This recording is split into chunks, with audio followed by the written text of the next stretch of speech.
Hi, everybody. It's Tuesday night, round table, and just want to say thank you for joining me if you're watching live tonight.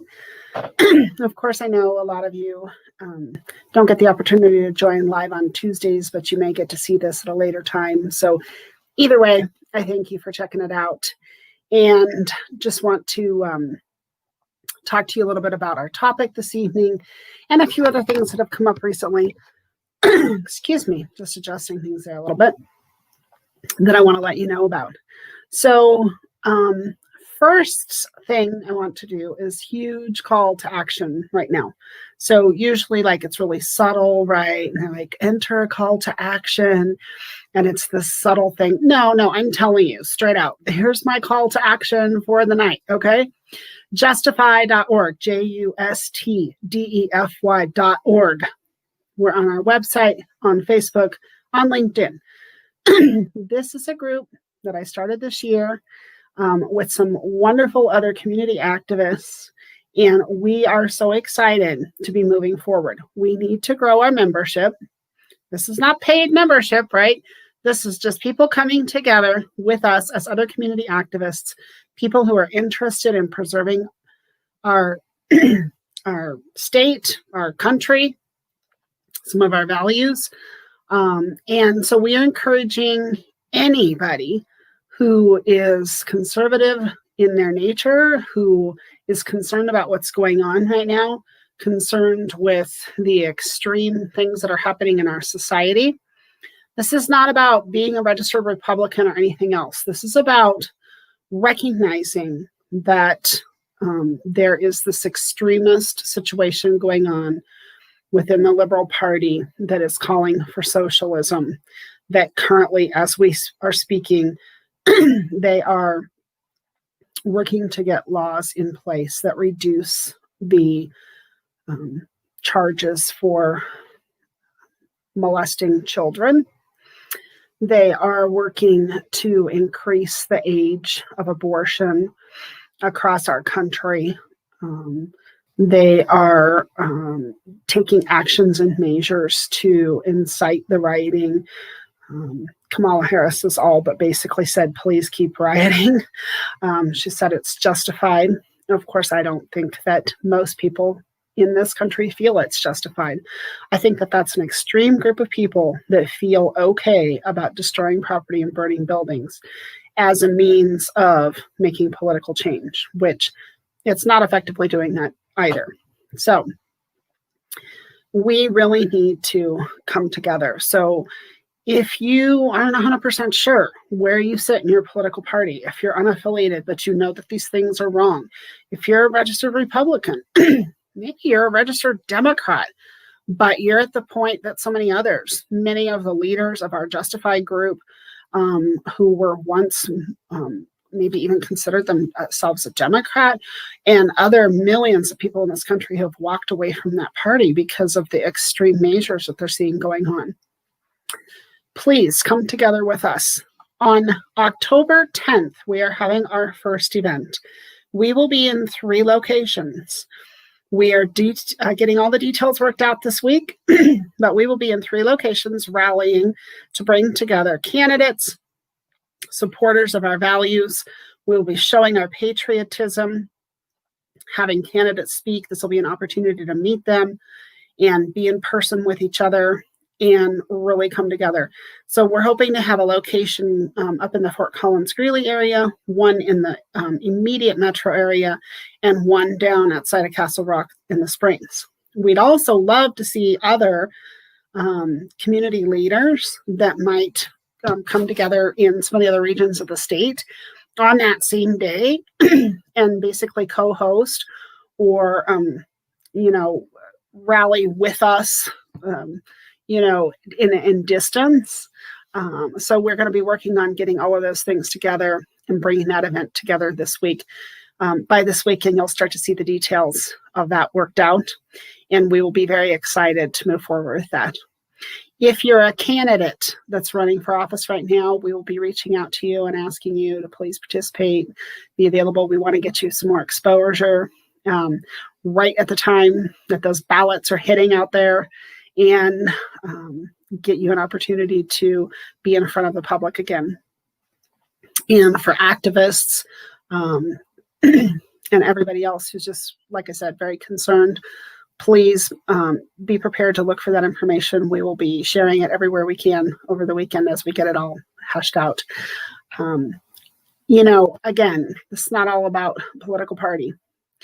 If you just can't, in your mind, imagine that it's okay for an adult male to sodomize a young boy and not have that be a crime, if you just can't imagine that it should be okay for a woman to carry a child to full term and have that baby lying there crying, and her and her doctor make a decision to end that child's life. And maybe this isn't even about saying, okay, we're going to outlaw abortion, right? Because I'm not even sure that we really want to be in the realm of that, but we have to look at one person's rights over another person's rights, right? But we've had legal abortion in this country for a long time, up to a certain period. And now all of a sudden there's this push to end life even after it's outside of the womb. If you are tired of seeing businesses burned and you feel like this needs to stop, if you want an economy to open back up, these are all basically conservative values. These are things that you need to consider as we go into November. Please do that. All right, so that call to action, visit justify.org on the website, on Facebook, or on LinkedIn, and that's justdefy.org. Okay, so for tonight, we are looking at talking about some ballot issues. And so I was going to be joined by Jim and Jayne Schindler. They actually reached out to me and suggested this as a topic for tonight. And they're having some technical difficulties getting on and getting into the broadcast, downloading the appropriate software and getting that all worked out. So I'm actually jumping over right now and see, what kind of progress they're making here. But anyway, they reached out to me and suggested that this be a topic for a roundtable. And I think this is an awesome topic because we do, as a community, please excuse my cough tonight. I have been having the worst allergies lately. So I'm going to take a sip, see if I can get rid of that. But I agree. This is a topic that we need to be talking about together. And if you have comments tonight, please make sure that you're posting those up. I'd like to see your comments and questions and your interactions on this. But Jim and Jayne Schindler, just to let you know a little bit about them, because if they don't get to join me tonight, we will definitely be bringing them back on to talk about some things. These two are two wonderful folks that I've had the opportunity to meet this year as I was campaigning and becoming more involved in the Adams County GOP. They've both been in leadership positions there and heavily involved in the GOP. They're 60-year residents of Adams County. Jim is a retired firefighter and paramedic, and Jayne worked at home. She managed to raise 2 children, but also help raise or see through 14 either grandchildren or great-grandchildren, which is pretty amazing. They've been involved in all types of things. I'm just looking down here to check a couple of those, like the Museum Historic Society, 4-H. It just goes on, the types of things that they've done. But they are fierce advocates of our conservative values and very active in the community. So, Brett. Hi, Brett. It's so nice to see you on here too. I think of you a lot, and so glad to see that you are with me tonight. So I'm just saying hi back to you. Great. Thanks for tuning in. Oh, it looks like I have Jim and Jayne with me. Hi, guys. Can you hear me? Hi, loud and clear. Well, look at that, you two. Awesome. And that couldn't have been more perfect timing. Here they are. I was just introducing and talking about some of your activity or activism and the things you've done in the community. Also, they're managing to be celebrating your 60th wedding anniversary here in a month. Is that so? Yeah, I know we don't look anywhere near that old, but it has been that long. Well, I don't know how you guys are pulling that off when you're both only 29, but hey. That's our secret. Mm-hmm. Yes. I was 10, he was 12 when we got married. That's still okay. Yeah, that works. Well, I already gave you away, Jayne, and said that you raised 2 children and helped raise or have seen through 14 grandchildren or great-grandchildren. So, we're giving away all your secrets already. So, okay. Well, it's only 9 greats. Well, that's a combination. It's 14. She's right. Oh, okay. Okay. That's a lot. That's a big family, and you guys should be happy to have all of them around you. I have my one son, and that was God's plan for me, I guess, just the one. My plan was a lot more than that, but unfortunately, I'm just not in charge. Hey, Phil, we love you too. I can't wait to see you Saturday at your event, Phil Covarrubias, who's running for Adams County Commissioner. This man here, Phil, has gotten so many wonderful endorsements. He just got another awesome endorsement. If you haven't checked out his information yet, you should go to his website or his Facebook page, Phil Covarrubias for Adams County Commissioner. This is a man who's already reaching across the aisle. He's getting endorsements. He's out talking to people, and he is going to really help make some changes in Adams County. So if you haven't already checked him out, please do that. Thanks everybody for joining us. So I was just doing a little bit of announcing as you guys were getting logged in here, and basically already talked about Justify and some of those things that we are supporting our conservative values and encouraging people to come out for our Justify, our first event on October 10th. So I hope everybody has that on their calendar, and all the details of that will go out this weekend. So, Jim and Jayne, like I said, suggested that we talk about ballot initiatives and things. Well, there's a lot of them, right? So we're not going to be able to tackle every single one of those tonight, right? We'd be on here. That is true, especially if there's any questions involved. Okay, I'd like to also say that on October the 1st at the ACRC meeting at O'Mara, we're going to have a poll watcher training program. And if you remember, President Bush just asked everybody to volunteer to be a poll watcher. So we're going to try and help him out. And so ACRC, if you don't know what ACRC is, that's the Adams County Republican Committee. And if you look for them on their website or Facebook, it's Adams County GOP. Okay. And then you can get details about that. But they meet once a month, and I'm part of that group as well. And so we meet once a month now on Thursdays. So if you're wanting to participate in that, please show up. Okay. Please. And I will make sure I post the event on my page and on the Justify page and everything so that people know when that is and where that is. Okay.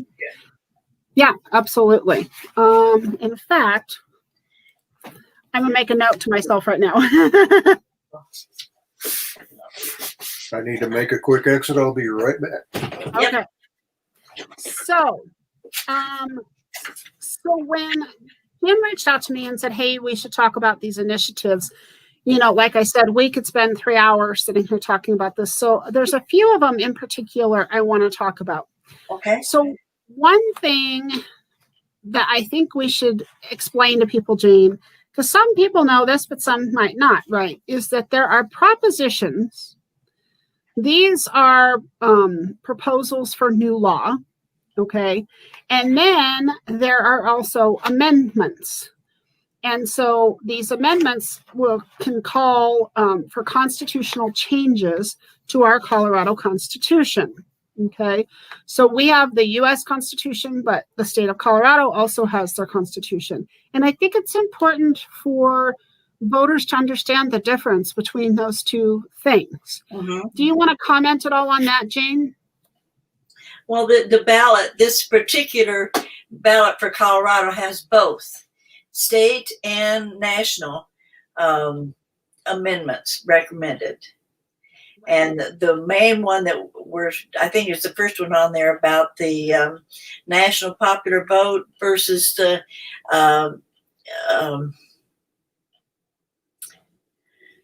help me out, I'm just overwhelmed Yeah, tonight. the Electoral College. Yeah, there you go. Thank you. The Electoral College. Well, the Electoral College was put into our national constitution by the framers of the Constitution, and they had very, very good reasoning for putting it there so that everybody's vote would count. Well, the other side has turned it over to say, oh, no, you want the national popular vote, so every vote counts. Well, that's the opposite of what will happen, and that's why our forefathers put the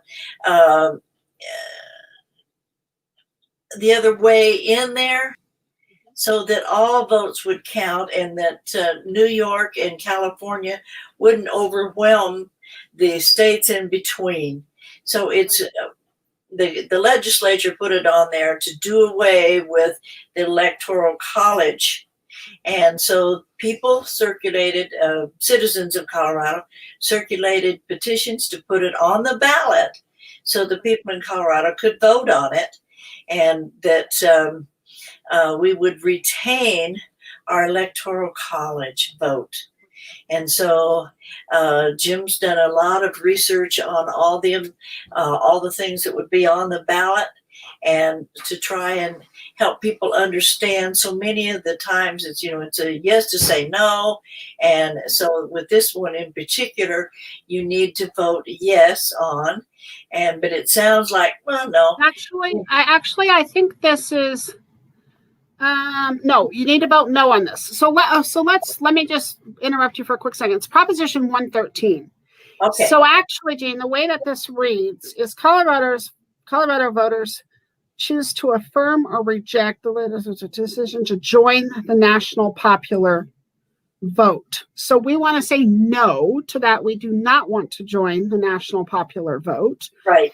And I actually did, in one of my early broadcasts earlier this year, I talked quite a bit about this as well, the national vote versus the Electoral College. So what's important, what people don't understand a lot of times is, well, it should be the popular vote, right? One vote for one person and that type of thing. But what the Electoral College does is it gives us representation in those more in the states that don't have those really high concentrations. So, for example, if we were to go to a popular vote, Los Angeles County could outvote Colorado, right?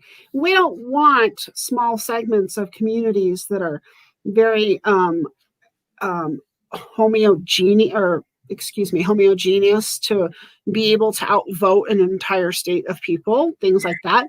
So definitely do your research on that, right? Because, and again, what I'm seeing here, I made some notes and have some notes, not only that Jim sent me, but those things. So we want to say no to joining the National Popular Vote Compact. The other thing is a lot of this kind of gives up our rights and gets us following things like California and New York. We don't want to follow California. Right now, California is a disaster economically, socially. I mean, they are struggling with everything. So the last thing we want to do is become another, California. Jim, do you want to add any other comments about Proposition 113? We were talking a little bit about that and just saying, please be aware of 113. That's very important this year. Well, it is. It's it should be obvious that it's been said a multitude of times on virtually all of the truth-telling airways that if we go with the national popular vote, we'll allow the larger cities on both coasts to elect our presidents in the future. Colorado will be a non-player, as will many of the other centrally located states in our nation. And we like to honor the foresight that our founding fathers had when they put the Constitution together.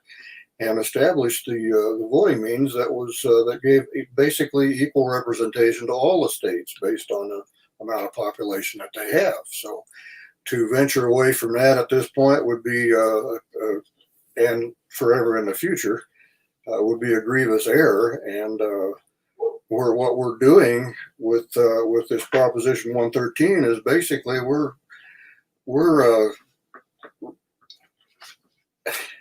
refusing to acknowledge our Colorado legislature and their wisdom, who made the decision to put Colorado under the national popular vote premise.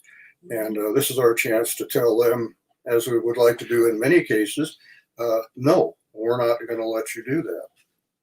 You need to remember too, I mean, I think it's important to remember that right now our Colorado legislator is, the majority control is with the Liberal Party right now. So those are groups that are sided, they would tend to side more with, let's say, I used Los Angeles County as an example, right?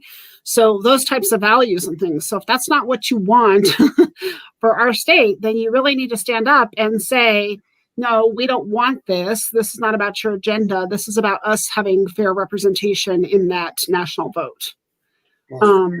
Very okay.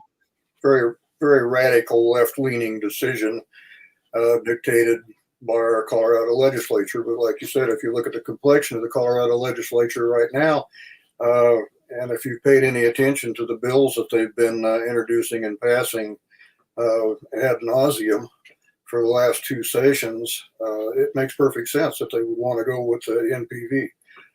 So Brett is just commenting here. He said, this is something that we see a lot. The way these bills are written, sometimes it makes it sound different than what it truly is. And I totally agree. Half of the time when you're voting on ballot issues, and this is something that I've had to be very careful about just in my, as a voter over the years of looking, oftentimes when you're voting no, you're agreeing to something. And when you're voting yes, you're not agreeing to something. And this is the language, right? In addition to that, the language in the way that things are written oftentimes reflect the underlying values of those who are making the propositions, right? So if that proposition is being led by a certain group who has an agenda, then the language is worded in a way to entice people into that. And it can sometimes be deceptive. So that's one of the reasons Jim said we need to talk about, and I totally agree. We need to look at how things are written and be informed so that we understand that. And you're right, Brett, they truly a lot of times are not what they seem to be. So we have every election time when we always have a multitude of issues to vote on besides candidates. We field many phone calls. We've been around for a long time, know a lot of people, and been involved in the fights for longer than I'd like to talk about, really, but long enough to learn that it's important to know and to be able to interpret what the verbiage is in all of these issues. And a lot of people just get frustrated. And it was really pointed out to us just a few days ago. A close friend of ours was here and complaining about she had read as many of them as she could try and read and interpret, and she said, "I'm just going to vote no on everything." Oh, not a good position to be in, because there are some on this list that are critical that we vote. The life issue, the Tabor aspects.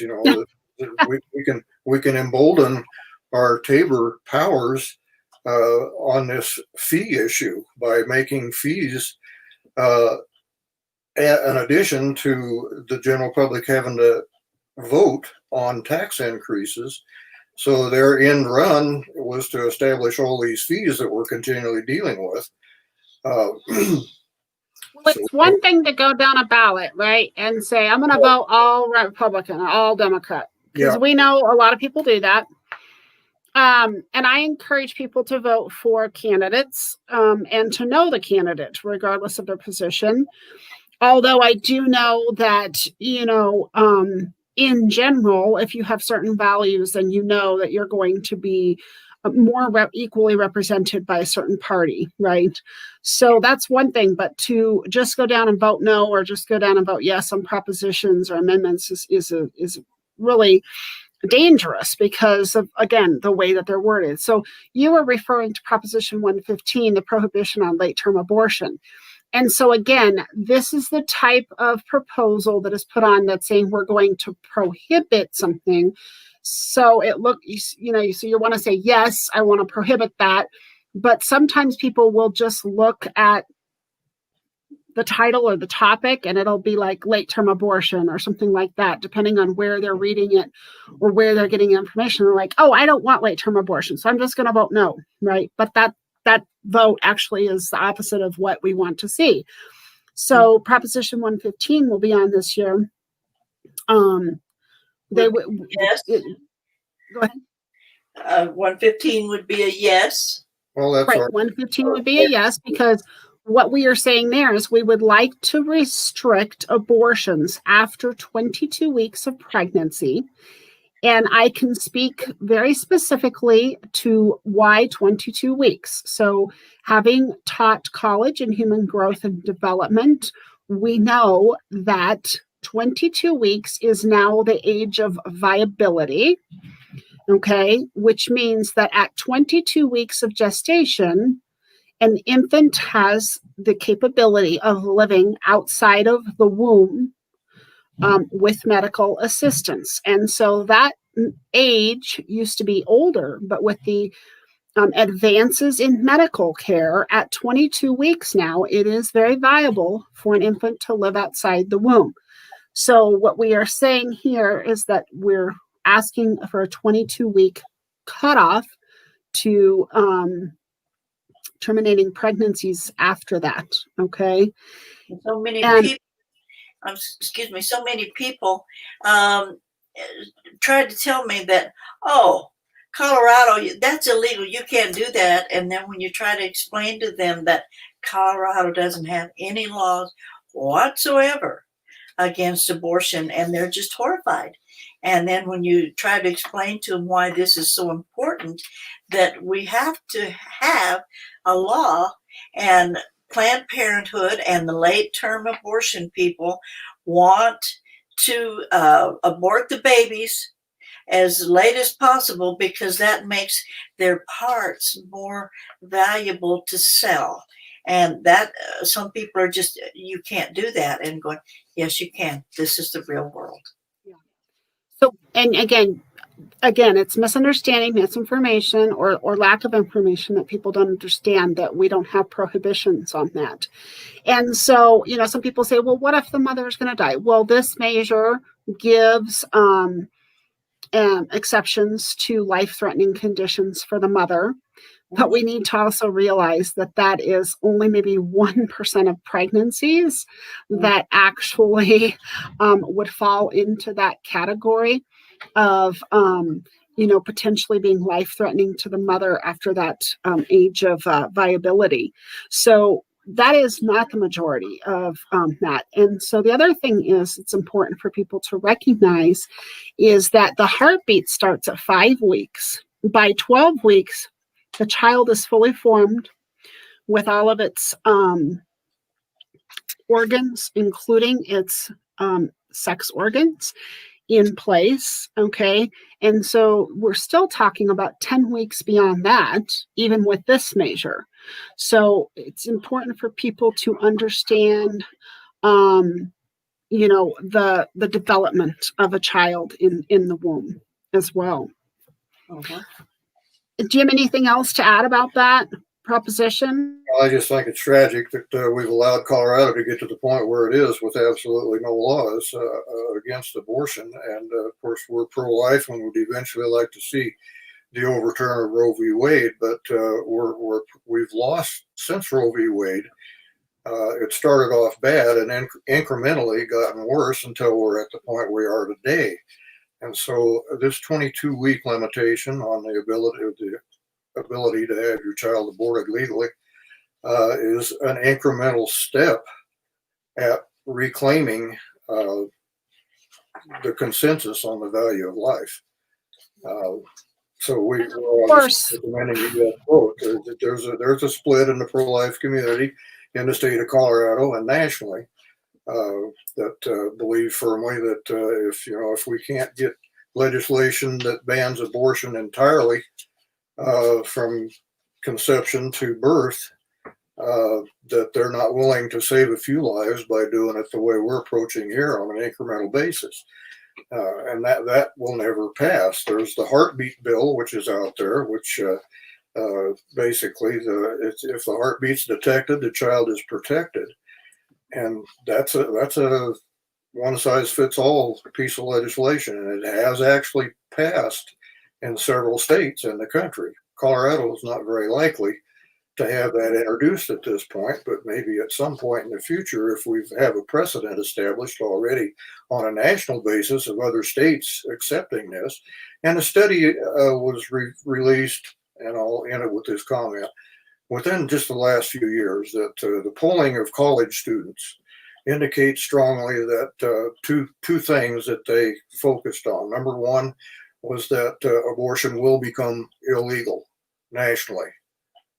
As the next few generations come up. But the other thing is that the homosexual rights will be more widely accepted than they are today. So that was the result of a study. And so that I think we have some positive outlooks in regards to the abortion aspect of it. Over time, America will do the right thing. When we've aborted 62 million. 62 million plus and counting. Since But, 1983. the other thing about this, Jim, is, I think that a lot of people who support the right to abortion tend to think of people who are pro-life as being on a high horse and unwilling to listen and a number of other different things. And I'm personally pro-life, and I know the two of you are as well. But I think that it's important to recognize what you were saying is that we're making incremental steps and that we want to recognize that there are varying opinions about this throughout the country. So it's not just, this moral judgment. This is about really looking at, our Constitution talks about the protection of life and the right to life. And so this is what we're addressing with this. One final comment is that I was at a legislative hearing where a doctor, I use that word loosely, Warren Hearn, he's a late-term abortionist in Boulder. And when he testified, the bill was that if the child was born alive, that you had to give it medical treatment. And he just was adamant. And he says, you people seem to forget abortion means dead. It's very sad. That's kind of testimony you hear at the State House. Yeah. Yeah. Well, there's a lot of other things going on right now, too, with regard to the way we treat children and things like that and some of the movements. And I talked about that before you guys came on a little bit while you were having some of your technical difficulties. But all of these laws that are coming about with pedophilia and abusing children and things, I mean, we really need to look at where we're going with our morality with regard to our children.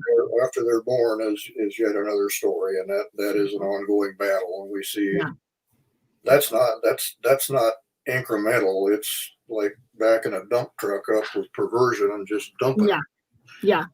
and we see that going in that direction now. And having worked for 15 years as a licensed clinician, having worked with children who were molested,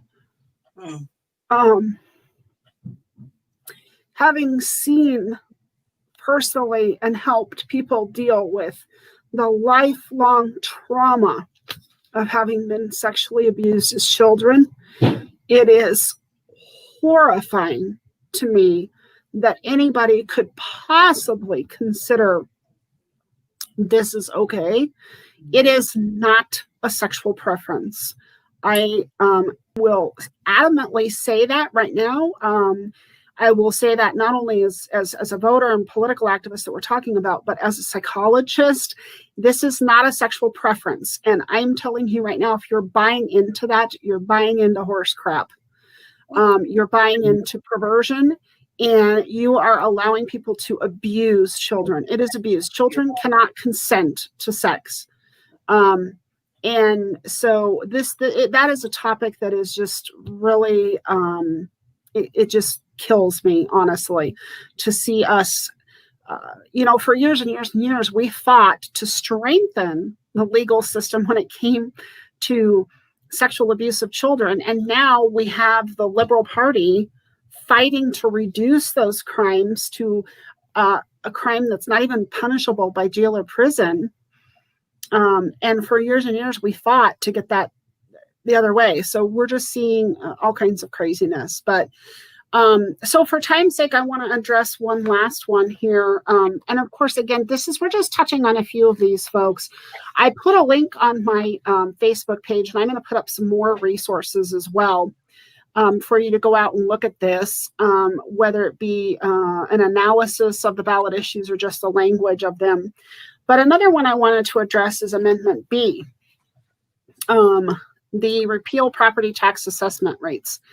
Okay, so this is something we want to vote no on because the language, again, says, should Colorado repeal part of the Gallagher Amendment, which limits residential property tax to 45% of the statewide tax base. So if you don't know what Gallagher is, please go read it. That's one piece of this too, which we, of course, won't be able to give you the entire piece of it. But it was added, some 40 years ago. Do you want to talk just for a minute about that, Jim and Jayne, and your perspective on that? Well, in our analysis, which will be on it'll be on the Adams County GOP website, our Phyllis Schlafly Eagles Colorado chapter recommendations on all of the different issues. But the Gallagher Amendment was passed, I believe it was in 1983, and it was a benevolent act on behalf of the Colorado legislature in response to their respect for the business people of the state. And so what they agreed to do was, as far as the assessed value of properties owned by businesses and operating a business on that piece of property, as a producer of products, a producer of goods, an employer providing jobs, they voted to get, and I'm using an approximate here, but it was at approximately 5% lower rate of taxation than what we would have on our personal homes. And so it was an encouragement for businesses to do better. And it spoke loudly, I think, through the Gallagher Amendment about the respect that the legislature had for Colorado businesses, which is we're not seeing now. So we're very much opposed to that, because if we don't have enough business killing measures going on with the COVID and everything else that we've been enduring, and they open a tax on business, and so many of them have closed because they may still own the ground, but their business is either burned down to it or totally destroyed, or because of the mandates from our illustrious governor, nobody is patronizing him. We don't need to pile on to our businesses in the state of Colorado. So we're very much opposed, and I think I hope that gives enough reason to support keeping the Gallagher Amendment. And but our legislature, as always, thank God for our Tabor Amendment, which we have voted some of our rights under Tabor away under debrucing, but that can be a subject for another time. We just need to keep the Gallagher Amendment in place. So your vote would be? We do not want to, because it is an amendment. Right. And this, strangely enough, it says this measure was referred to the ballot by state lawmakers. Is that a surprise? No. They want that 5% that they're giving to businesses. They want that in the till of the general fund for the state of Colorado, directly in conflict with our Tabor Amendment, and so I view it as a parallel to Tabor. It's under threat, and the legislature is making a proposal that we repeal the Gallagher Amendment, and that's definitely no. I think, just looking at this and talking and hearing you talk, I'm listening, remember this whole little thing we had, taxation without justification? Remember that little party we had, that little tea party thing that we had and all that stuff? Without representation. That's what Without representation. One of the things is that we have a constitutional republic in the United States. People sometimes don't know that or understand that. And our government is meant to be representatives of the public. Okay. And so, with that said, they are supposed to be putting things in place that protect us and that are in line with what the public wants. And taxation is a big thing. So one thing that, just always comes to mind about taxation is, do you feel like you're paying enough taxes? You're paying 10 cents on every dollar at the store when you buy something. When you go buy that new car, you're paying that $2,000, $3,000, $4,000, $5,000 worth of taxes up front. When you buy a home and you pay property tax every year, we're seeing those property taxes go up. When you get your paycheck, right, you get paid whatever it is, you get paid $1,500, but you only get 1,000 of that. Okay. I would venture to say that most Americans who get up every day and work to pay their bills, try to buy a home, maybe raise children, take a vacation once a year, or do a few things for themselves, probably feel like the government takes enough of their money. Amen. And you're here. And most people don't understand which political party wants to take more of it. I had a conversation with a bright young woman who I know maybe just a week ago. And she has been raised to believe that, right, vote blue because the Democrats are for the working man and the Republicans are for the rich, right? And this is an indoctrination that she's been taught through her family, through her culture, through her life, right? And in knowing me in the last year, she's really had her eyes opened to a lot of different things. And I've tried to help her learn, and I try to help everybody learn who I have the opportunity and who is willing to listen. And God bless this young woman. She's actually willing to listen to an opinion opposing what she has been taught her whole life. And I totally commend anyone who's at that point. I know that I had differing opinions when I was younger. And as I've grown, I've come to see the truth about things. But the truth is that the Democratic Party is the one that wants to raise our taxes constantly and spend them as they see fit rather than as we want them to be spent. It is the Republican Party who believes in less taxation, less government interference, and controls over how taxes are spent. So, I just encourage people, please understand what it is exactly you are voting for and believing in, because a lot of it is a lie. It's just a lie, It absolutely is. It is. And I saw, and I'm assuming it's true, I believe it is, a post on the most dependable Facebook.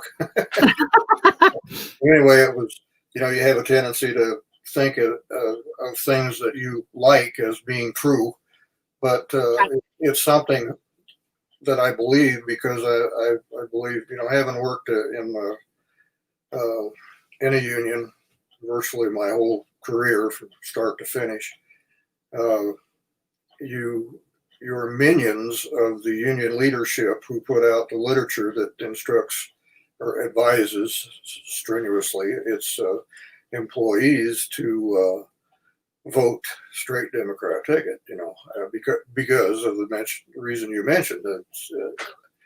theoretically, the Democrats were the party of labor. Obviously, they're not. But anyway, there was a police union, Pennsylvania. I'm not sure where it was, but there were photos and a statement that said this union reared its head and said, we're pulling our endorsement of Democratic candidates and we are passing those endorsements to Republican candidates. And I think, woohoo, you woke up.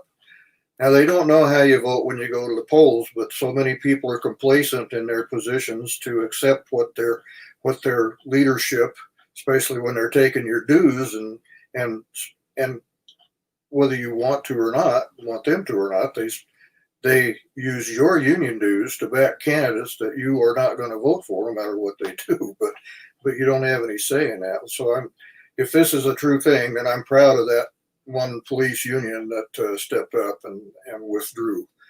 So, but the other thing that when I was speaking to this young woman that I was having this conversation with, the thing that I think is so completely ironic and really is a slap in the face of Americans who have bought into that notion that the Democratic Party is for the working people. What I find is a good majority of the working Americans, and even those who are part of unions and things like that, their values, their personal values, their value of family, their belief, their faith, their religious values, their value in protecting life and children. A lot of them believe in,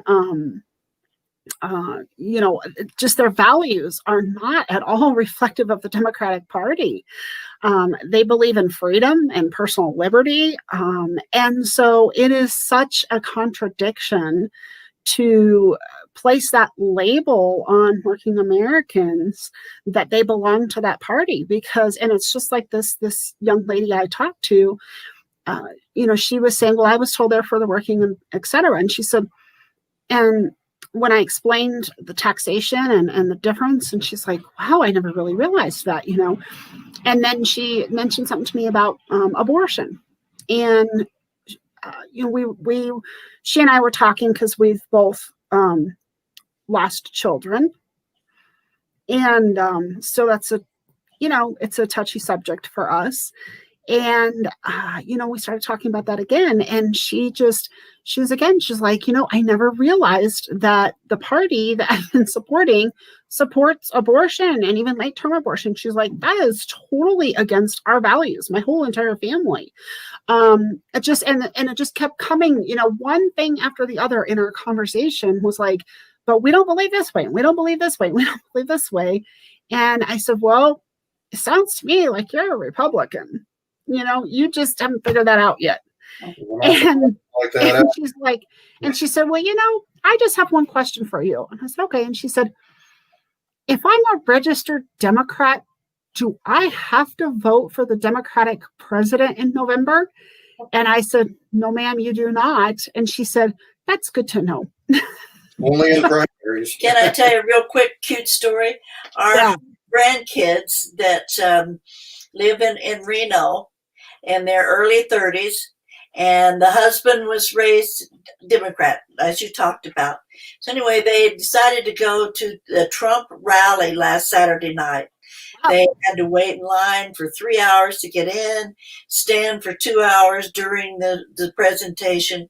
The buses were full, so they walked 3 miles back to their car, and that's where the Trump motorcade was going by. And so there was a light on inside, and they could see the president, and he waved at them. And so they were so excited. They want to go again, and they said it was better than any football game because everybody was on the same team. And this young man, the husband, was named Zane Kennedy. His mother had named his twin brother Ryan Jefferson. And so they're now working on the mom, saying just what you did, that do you believe this, Mom? No. Well, do you believe that, Mom? Well, no. Then you really are not a Democrat. And so we were so excited to hear these young people come to these conclusions, but they were just absolutely ecstatic about getting to go to a Trump rally. it just meant so much. I have a quick one to share too, Cynthia. I'm sure you're running over, but there was one of our people was privileged enough or fortunate enough to be present at a meeting of the Halliburton company over at the fairgrounds. You remember Amendment 112, which was to ban fracking in the state of Colorado? And it was a real threat to employment in northeastern Colorado, which has basically become a wasteland.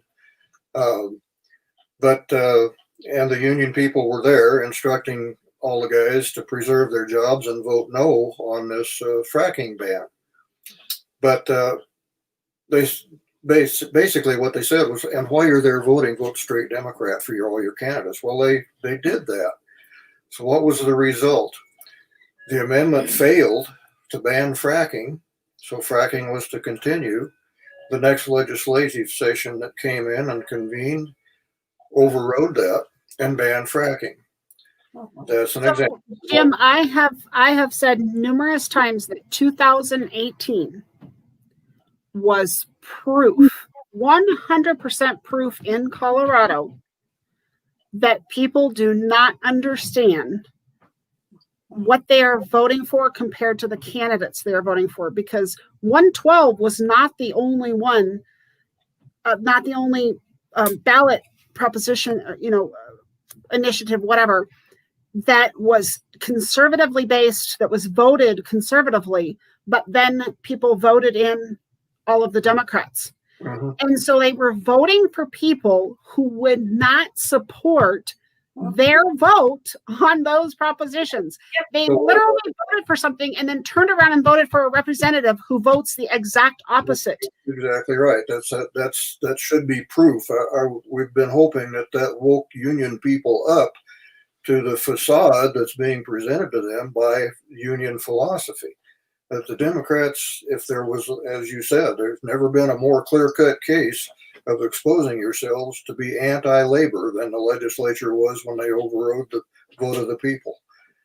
And my husband is one of those ones that has been negatively affected in the last couple of years since Polis and his band of banshees have got in there and tried to overturn that and effectively done that, and squashed. Pardon? So you mean King Polis? I think it's Emperor. Yeah, could. Yeah. Let's get it right, Jayne. Let's get it right. But ever since they basically went against the vote on 112, like my husband works in an industry that is supported by oil and gas, and their company, a family-owned company that's been around for 60 years in Colorado and has 3 locations and has employed people, is suffering tremendously because of this. And I have friends, and of course I've done other broadcasts and stuff about that as well, but it's just enlightening to be able to share with people the reality of what the candidates and the parties stand for. So, well, for time's sake, I guess we better start wrapping up. But we went a little bit long, but that's okay. People can tune in, catch a few minutes here and there. That's all right. It's all archived. There's a lot of propositions, guys. I've already posted one resource on my Facebook page. I'll continue to post more resources for people so that they can see the assessments, the evaluation and analysis of these, and the language. It's very important. I want to thank you guys for joining me tonight and for suggesting this topic. This is really important. And also just want to personally thank Jim and Jayne. I have a personal experience with them earlier this year as I was going into my candidacy. And the two of them reached out to me and offered me some support and advice early on about some things in my candidacy. And I had made some, confusion and different things. And they took the time out to personally address me and hear what I had to say. And their support has been tremendous. And we need more people like this, because becoming a candidate is hard. You put yourself up for scrutiny. You drag your family through things. You spend a whole lot of your family savings And it is hard to come out and run. And we need more people in our party who are ready to support. I did have another mentor who helped me tremendously through the process too. Her name is Mary, and she was awesome to me. But for people like you guys, I just want to say an additional thank you. You guys are such wonderful advocates for our community and for our values, for our candidates. And there's a lot to be said for that. It's so important. So thank you. That's much appreciated, Cynthia. Yeah. Sorry we were late getting on. I had to go through the headache of downloading Google Chrome because my browser Safari doesn't support this platform. So when I started, we were here at all the way things were going there for a little bit. Well, you made it. You guys persevered, and I appreciate your persistence with that. I know that Zoom is out there and other things, but economically, this platform has been a lot easier for me to use, and it's more economical. I still pay for this myself for all of my broadcasts and everything that I'm doing, and so I had to pick something that worked a little well for me, and Zoom was just not as easy for me to use. So I know it has a few more limitations in terms of what programs you can use, but I appreciate you guys being persistent and getting on with me. So be glad to go again. All you need to do is make a request if you want to pursue these amendments and propositions and initiatives further. We'd be happy to, we have opinions about everything. Also, it's going to be so important for our volunteers to be poll watchers. And we have several tips, the do's and don'ts of being a poll watcher. And I really believe that because we were diligent with our poll watching in 2014 is where we got Republicans elected for the first time in 38 years. So it's so important. That's the first on Thursday at the Adams County Republican Committee. You can find them at Adams County GOP on Facebook or on their website. I will post the meeting to my sites as well. Also, again, so just as I'm reminding everybody, as we wrap up, if you're a candidate, please send me your events. I want to post them through Justify and help share your message as much as I can. Adams County Republican GOP, please follow them. It's important. They have a lot of events and they promote things. If you have questions about tonight or you want further follow-up or discussion with Jim or Jayne, you can always get a hold of me and I can connect you with them as well. And don't forget the 1st for the meeting and also the 10th for Justify's first event. Mm-hmm. Did you want to add something else, Jayne? No, just thank you. Thanks, Cynthia. We appreciate what you're doing. We're really proud of you because, you didn't let the defeat in the primary get you down. You've stayed the course and you found your niche here, and we support it wholeheartedly and appreciate what you're doing and are more than happy to help you out. Good. Well, I appreciate hearing that. Brett is someone I met during caucus, and there are other people that are following, and I'm so excited to see that. And, this is just going to be momentum for the next step in my progression here. And I'm not a fair weather participant here, so I will be back out on a campaign trail. Don't you worry about that. I had an opportunity to meet with Representative Baisley last week at his office, and that was tremendous blessing to be able to meet with him and talk with him. Had a great conversation and became even more motivated and convicted toward where I'm going with this. And in the meanwhile, it's my goal just to bring forward all of our candidates this year, help them and promote them, and get people out voting for our liberty, our lives, our jobs, our families, our values. And I think, educating people and letting them see the truth about who we are. We're on the cusp of losing our nation if we don't choose to get involved. And at the very least, get informed as best you can and go to the polls or vote your mail ballot, hand carry it to the Adams County Administration Building out there on south of Brighton. And put it in there, a drop box there, but be involved at least from that standpoint. And our mission is trying to, same as what you're doing. We're trying to get people enlightened about what this means, what that means, and what we try and we have a national resource through our National Legal Forum office back in St. Louis, and so we have representation throughout the nation in almost every state, and we have conference calls weekly to share information, and so if there's a question we don't have an answer to, we can get one. So remember, guys, Jim and Jayne are resources to you. If you have any question that you want to pose to them, or you want to tap into their resources and you can't find them, which I'm sure you could, but if for some reason you're saying you can't, you know where to find me or how to ask me, and I will connect you for sure. So the last thing I want to say tonight as we sign off, again, thanks to you guys. As after we sign off, the three of us can talk for a minute if we need to catch up.